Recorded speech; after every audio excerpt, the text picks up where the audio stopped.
안녕하세요. 온라인 학습 3차 시 시작하도록 하겠습니다. PPT 자료는 이제 두 번째 시간이고요. 같이 보도록 할게요. 2단원 정보화 시대 도덕적 책임이 필요한 이유는 무엇일까?에 대해서 이번 시간 배워보도록 하겠습니다. 학습지랑 함께 보시길 바랍니다. 다시 한번 그리고 강조합니다. 저작권법에 따라서 여러분들이 이 학습터에 올라와 있는 모든 영상, 자료들은 다른 공간에서는 사용하실 수 없습니다. 라는 거 다시 한번 유념하시길 바랍니다. 주의하시길 바라고요. 내용 정리 바로 들어가겠습니다. 우리가 이제 정보화 시대에 필요한 도덕적 책임에 대해서 배워볼 건데, 먼저 사이버 공간에서 여러분들이 무책임하게 행동하기 쉬운 까닭은 무엇일까 볼게요. 첫 번째, 비대면성, 익명성입니다. 내가 누군지 상대방이 알 수 없다라는 거죠. 그렇기 때문에 우리가 좀 더 행동이라던가 이제 말, 이런 언어, 이런 것들을 경솔하게 사용한다는 얘기죠. 그래서 실제로 악플러들을 잡으면 어때요? 몰랐다, 뭐 미안하다, 뭐 이런 얘기를 한다고 하죠. 제일 처음에는 내가 누군지 모르니까, 내 이름이 누군지 모르니까 라는 이유로 이제 그 뒤에 숨어서 경솔한 언행, 상대방에게 뭐 비난을 한다거나 이런 식으로 해놓고 나중에 직접적으로 얼굴을 맞대면 전혀 다른, 그죠? 전혀 다른 태도를 보인다고도 하죠. 그래서 일단 우리가 먼저 알아야 될 건 사이버 공간에서는 사이버 공간의 특징이기도 하죠. 비대면성, 익명성. 이 비대면성과 익명성에 숨어서 우리가 좀 더 책임감 없는 무책임한 행동을 하게 된다는 얘기입니다. 그리고 무제약성입니다. 시공간의 제약을 덜 받으며 행동할 수 있다. 시간, 공간, 그때 얘기했었죠. 24시간 내내 어떻게 보면 24시간 동안 한 친구를 괴롭힐 수도 있다라는 거 했었죠. 배웠었죠. 저번 시간에 사이버 폭력 했었는데 우리가 시간, 공간의 제약을 덜 받으면서 이게 오히려 우리 삶을 편리하게도 만들지만 때로는 우리가 사이버 공간에서 범죄를 양산할 수 있다. 범죄를 양산하기 쉽다라는 거겠죠. 자리에 앉아서 나쁜 짓을 할 수 있다는 사기도 칠 수 있고요. 무제약성이고요. 그래서 비대면성, 익명성, 무제약성 모두 사이버 공간의 장점일 수도 있습니다. 하지만 이게 지나치면 모든 건 단점이 되는 거죠. 문제를 유발한다라는 거죠. 세 번째, 사이버 공간에서는 현실 공간보다 더 자유롭게 행동할 수 있지만 더 함부로 행동하기 쉽다. 첫 번째, 두 번째 내용의 반복이라고 볼 수 있겠습니다. 그러면 이제 정보화 시대 도덕적 책임이 필요한 이유는 무엇일까? 필요한 이유가 뭘까요, 여러분들? 정보화 시대뿐만 아니라 우리가 살아가면서 우리 도덕이라는 것은 여러분들 혼자 있을 때 도덕이 생길 수 있을까요? 여러분들 혼자 방 안에 지금 뭐 온라인 학습 혼자 듣고 있을 텐데 혼자 방 안에 뭐 친구랑 듣고 있는 친구도 있을 수 있지만 혼자 방 안에 있을 때 여러분들 좀 더 자유롭게 행동할 수 있죠. 교실 안에서 수업을 들었을 때보다는. 선생님이 하려는 이야기는 도덕이라는 것은 개인 혼자 있을 때는 생길 이유가 없죠. 법도 생길 수가 없어요. 무인도에 있을 때 법, 도덕 이런 거 필요 없겠죠. 일단 한 사람이 더 생기면 한 사람이 더 공동체 생활을 시작하게 되면 도덕, 법이라는 게 필요하게 되는 겁니다.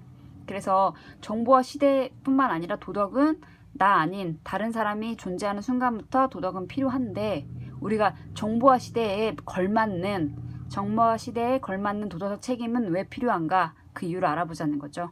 도덕이 필요한 이유, 당연한 거죠. 정보화 시대에 도덕적 책임이 필요한 이유 역시 한번 알아볼게요. 사이버 공간은 현실 공간과 다르지 않다라는 거, 우리가 이것을 유념해야 된다는 얘기죠. 아까 우리가 정보화 시대에 일어났던 도덕적 문제가 일어나는 까닭, 그것을 생각해보면 그 필요한 이유도 알 수 있겠죠. 우리가 비대면성, 그 상대방을 만나지 않지만 현실 공간과 다를 바 없는 인간이 그 뒤에 있다는 얘기죠. 인터넷 뒤에는 인간이 존재하고 있다는 얘기입니다. 그리고 사이버 공간에서 해악을 끼치기 쉽고 그 파급력이 크다라는 거. 그리고 이거는 정보화 시대의 두드러진 특징이라고 할 수 있겠죠. 아까 우리가 시공간의 제약을 받지 않는다 이런 것처럼 해악을 끼치기가 쉽고요. 그 파급력이 크다는 거죠. 내가 친구의 잘못된 사진을 올린 다음에 그 사진을 삭제했어요. 내가 올린 블로그에는. 그런데 이미 저 멀리 아프리카까지 다 퍼져 있을 수 있다는 얘기죠. 파급력이 크다. 그래서 수습하기가 힘들다라는 얘기겠죠. 책임을. 그러면 이제 정보화 시대의 도덕적 책임을 실천하는 자세 알아볼게요. 그럼 어떻게 해야 될 것이냐? 여러분들 이미 다 알고 있는 내용입니다. 여러분들이 도덕을 뭐 초등학교 때부터 배웠을 텐데 다 알고 있는 내용이죠. 인간 존중, 책임의식. 이거는 정보화 시대를 떠나서 여러분들이 어떤 상황에서든 가지고 있어야 될 인간으로서의 자질이라고 볼 수 있겠죠. 그래서 여러분들 우리가 지금 이번 이 수업 시간에 배우고 있는 내용들, 뭐 인간 존중이 뭔지, 책임의식이 뭔지 지금 처음 아는 친구도 있을 수 있어요. 그런데 이런 지식적인 요소를 떠나서 여러분들이 실제로 온라인 상에서 정보화 시대에 걸맞는 행동을 실천할 수 있는 사람이 되어야 되겠습니다. 그래서 항상 도덕 수업은 여러분들이 수업을 듣고 끝나는 게 아니라 직접적으로 실천할 수 있는, 내가 어떤 댓글을 쓰려고 했을 때 한 번쯤 되돌아볼 수 있는, 그때 이제 필요한 지식이라고 볼 수 있겠죠. 같이 볼게요. 인간 존중. 사이버 공간에서 만나는 다른 사람을 현실 공간에서 만나는 사람들을 대하는 것처럼 존중해야 된다. 책임의식은 자기 행동이 타인에게 해를 끼치면 어떤 책임에 따르는 생각해야 된다. 역지사지죠. 도덕의 핵심은 여러분들 상대방의 입장에 생각해 보는 겁니다. 그래서 자기 행동이 타인에게 해를 끼치면 어떤 책임 따르는지 생각해 봐야 된다. 그리고 해악 금지. 사이버 공간에서 다른 사람에게 함부로 해악을 끼쳐서는 안 된다. 나쁜 행동을 해서는 안 된다. 정의 추구입니다. 정의 추구는 정보의 혜택을 많은 사람과 고르게 나누고 모든 사람을 공평하고 정의롭게 대우해야 된다. 그래서 정보 같은 거 공개할 때 모든 사람들에게 공개할 수 있어야 된다는 얘기죠. 지금 코로나19 뭐 감염증, 이거 뭐 확진자 수라던가 이런 것들을 일부 사람들에게만 알려주고 다른 사람에게 알려주지 않는다. 이거 옳지 않는 거죠. 옳지 않은 사회라고 볼 수 있겠죠. 정의를 추구하지 않는 사회라고 볼 수 있겠죠. 그래서 모든 정보를 같이 공유할 수 있어야 되겠다. 공유할 수 있는 사회를 만들어야 된다라는 얘기입니다. 이제 확인 문제 같이 볼게요. 여러분들 지금 학습지랑 같이 보시면 됩니다. 첫 번째, 사이버 공간은 현실 공간과 다르지 않으므로 도덕적 책임이 필요하다예요. 동그라미 맞죠? 사이버 공간에서 남의 것을 가져가는 것은 옳지 못한 행동이다. 이것도 맞죠? 사이버 공간에서 만나는 다른 사람을 현실 공간에서 만나는 사람을 대하는 것처럼 존중해야 된다. 이것도 맞습니다. 이제 마지막, 사이버 공간에서 정보화에 따른 혜택을 다른 사람과 고르게 나누려 노력하는 것은 해악 금지의 자세이다. 아니다. 이건 X죠. 그래서 우리 사이버 공간에서 정보화에 따른 혜택을 다른 사람과 고르게 나누려고 노력하는 자세를 가져야 되는데 이것은 바로 정의를 추구하는 자세라고 할 수 있겠죠. 해악 금지는 다른 사람에게 해를 끼치지 않으려는 자세다라는 겁니다. 여기까지 여러분 확인 문제 확인했고요.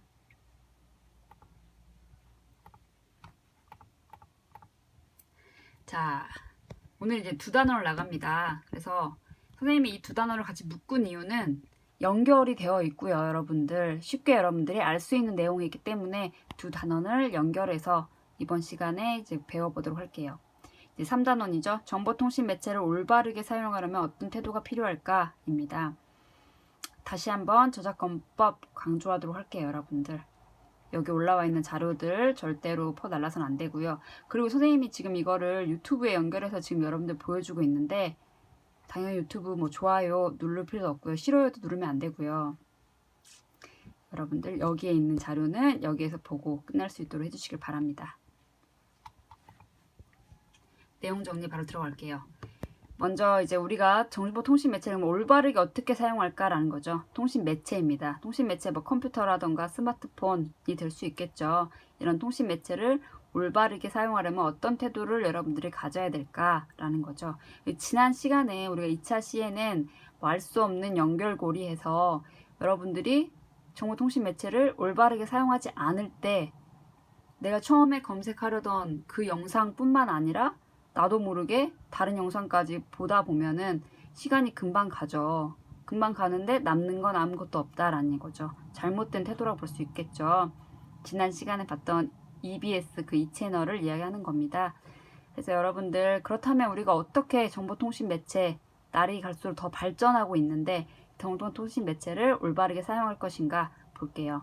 첫 번째, 사용 습관을 점검해야 됩니다. 그래서 정보통신, 자신이 갖고 있는 정보통신 매체 사용 습관을 확인하고 평가해 봐야 되고요. 내가 과연 이 스마트폰이라는 것을 정말 스마트하게 사용하고 있는가, 하루에 몇 시간 하고 있는가, 정말 필요해서 하고 있는가 한번 확인하고 평가해 볼 필요가 있다는 얘기죠. 그래서 볼게요. 구체적으로 보면 정보통신 매체 의존도를 점검해야 됩니다. 의존. 내가 이 정보통신 매체 스마트폰이 없으면 뭐 불안하다거나 뭐 이런 것들, 이게 뭐 의존도를 나타내 주겠죠. 그리고 정보통신 매체로 다른 사람에게 해악을 끼치지 않는지, 내가 뭐 카톡상의 단톡방에서 친구를 끊임없이 괴롭히고 있진 않은지, 친구의 뭐 재밌는 사진을 내가 올리고 친구들과 함께 웃고 있었던 건 아니었는지, 뭐 이런 것들, 그리고 잘못된 정보를 내가 올려놓진 않았었는지 확인해 볼 필요가 있겠죠. 정보통신 매체 사용 시 문제점 개선을 위해 노력해야 된다라는 겁니다. 노력해야 된다. 모르지 않죠, 여러분들. 실제로 행동으로 옮길 수 있도록 우리가 말 그대로 노력해야 되겠습니다. 2번 볼게요. 정보통신 매체 중독 예방하기 나와 있죠. 정보통신 매체 중독을 예방하자. 우리가 중독 많이 되어 있죠. 선생님도 이 아침에 일어나자마자 스마트폰에서 뭐 뉴스라든가 이런 걸 확인하지 않으면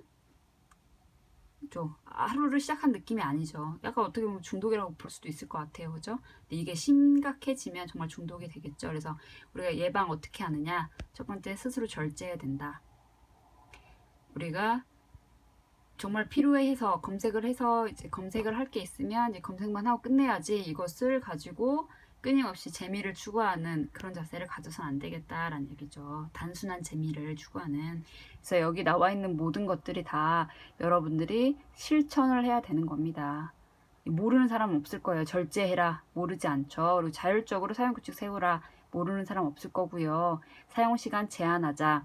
그리고 그 시간에, 정보통신 매체를 사용할 시간에 다른 활동을 찾아보자. 뭐 책을 읽는다거나, 그리고 여러분들 학생이니까, 그죠? 공부를 한다거나 그런 행동들이, 활동들이 필요하겠죠. 그래서 여러분들 스스로가 계획하고 절제할 수 있어야 되겠습니다. 그래서 모르는 사람은 없을 거라고 생각이 드는데 여러분들이 실천할 수 있도록 노력하시길 바랍니다. 자, 3번. 죄절을 갖추어 의사소통하기 나와 있는데, 이거는 우리가 아까 정보통신 매체, 뭐 정보화 시대에서 필요한 도덕적 책임과도 관련되어 있겠죠. 그래서 여러분들이 이 인터넷 상에서 친구들이든 아니면 모르는 익명의 사람들이던 간에 여러분들이 예절을 갖춰야 된다. 사이버 공간 역시 그 안에 진짜 살아 움직이는 사람이 있다라는 거, 상처받는 사람이 있다라는 걸 항상 의식하면서 예절을 갖추어 의사소통해야 되겠습니다. 그래서 첫 번째, 악성 댓글 달지 않아야 되겠고요. 굉장히 사회적인 문제가 되고 있죠. 악성 댓글 절대 달지 말아 주시길 바라고요. 나쁜 소문 퍼뜨리지 않기입니다. 그래서 이거는 여러분들 뭐 그게 정말 있었던 일이다 라고 하더라도 그 상대방이 분명히 그 사실이 퍼지면 분명히 좋아하지 않을 것이다 라고 생각한다면 절대로 이것을 퍼뜨려서는 안 되겠어요. 그죠? 뭐 아까 계속 예를 들고 있는데, 친구의 못 나온 사진이라든가 이런 것들을 나는 재밌어서 내가 친한 친구랑만 공유하려고 올렸다라고 할 수도 있겠지만, 그 사진이, 그죠? 1분도 안 돼서 전 세계에 퍼질 수 있다라는 거. 그러면 한 사람의 인격을, 그죠? 죽이는 행동이 될 수도 있습니다. 절대로 해서는 안 되겠고요. 3번. 상대방을 비방하거나 불쾌한 표현 사용하지 않기. 여러분들 다 알고 있을 겁니다. 그죠? 계속 강조하지만 여러분들 다 알고 있는 내용, 실제로 실천으로, 행동으로 옮길 수 있어야 되겠습니다.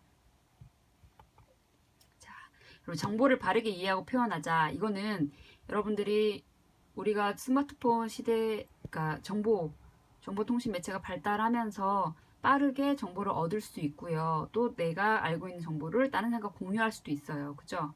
굉장히 좋은 시대에 살고 있는데, 이 정보라는 게 모든 게 다 올바른 정보는 아니란 얘기죠. 우리 가짜 뉴스 이런 얘기 하죠. 누군가가 어떤 내용을 올려요. 뭐 코로나19가 이제 다 전염병이 이제 백신이 발견됐대. 굉장히 좋죠. 근데 이제 가짜 뉴스라는 거죠.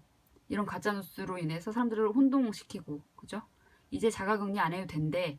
이런 식으로 해서 오히려 전염병이 퍼지게도 만들 수 있는, 그게 바로 정보통신 매체의 부작용이라고 볼 수 있겠죠. 첫 번째, 정보를 바르게 이해하자. 그래서 비판적 사고를 가져야 된다. 정말 코로나 바이러스가 끝났나? 그 사람의 어떤 한 사람의 말을 믿는 게 아니라 좀 더 자료를 찾아본다거나, 그죠? 내가 보건소에 연락을 해본다거나 이런 식으로 그 정보가 올바른 정보인지 확인해 봐야 된다는 얘기죠. 무조건 우리가 믿어서는 안 된다라는 얘기입니다. 그리고 올바른 정보 활용 및 표현 능력을 길러라. 나 역시도 올바른 정보를 올려야 되겠고요. 그리고 정보의 출처도 확인해 봐야 되겠고요. 어디에서 나온 것인가? 정말 뭐 질병관리본부에서 나온 내용인가? 아니면 그냥 한 개인이 올린 내용인가? 출처 확인해 봐야 되겠고요. 정보가 사실과 일치하는지 검증해봐야 된다라는 얘기죠. 그래서 우리가 지금 정보화 시대에 살고 있기 때문에 정보를 빠르게 습득할 수 있다라는 건데, 이 정보가 올바른지 올바르지 않은지 알아봐야 된다는 얘기죠. 그쵸? 그 정보로 인해서 나의 뭐 생각, 신념 이런 것들이 바뀔 수도 있기 때문에 정보를 여러분들이 올바른 정보를 습득할 수 있도록 노력해야 되겠습니다. 확인 문제 볼게요. 학습지랑 같이 한번 보도록 하십시오. 앞에 있는 내용도 학습지랑 같이 보셔야 되고요. 첫 번째, 정보통신 매체 사용 실태를 점검함으로써 정보통신 매체 사용 습관과 문제점을 파악할 수 있다. 이거 동그라미죠. 그리고 정보통신 매체에 중독되면 정보통신 매체를 아예 사용하지 않는 것이 바람직하다. 이건 X겠죠. 아예 사용하지 않는 것은 바람직하지 않습니다. 물론 너무 심각하면 하루 정도는 사용하지 않을 수도 있겠지만 아예 정보통신 매체랑 끊고 살아갈 수는 없는 사회이죠. 지금 정보화 시대라는 게. 그죠? 모든 정보가 이 정보통신 매체를 통해서 흘러나오고 있기 때문에 내가 지금 이 시대에 발맞춰 살아가기 위해서는 정보통신 매체를 활용할 수밖에 없어요. 근데 우리가 잘 활용하자는 얘기죠. 아예 사용하지 않는 것이 아니라, 그죠? 그리고 이제 3번 볼게요. 정보통신 매체로 접하는 다양한 정보는 모두 신뢰할 수 있다. 이것도 아니죠. 아까 얘기했던 것처럼 신뢰하지 못하는 정보도 있습니다. 그래서 4번, 정보의 출처를 확인하고 정보가 사실과 일치하는지 검증함으로써 정보를 바르게 활용할 수 있다. 맞습니다. 여기까지 해서 우리가 이제 2, 3단원 정보통신 매체를 올바르게 사용하는 방법, 정보통신 사회에서 우리가 어떤 도덕 책임을 가져야 되는가까지 공부를 해봤고요.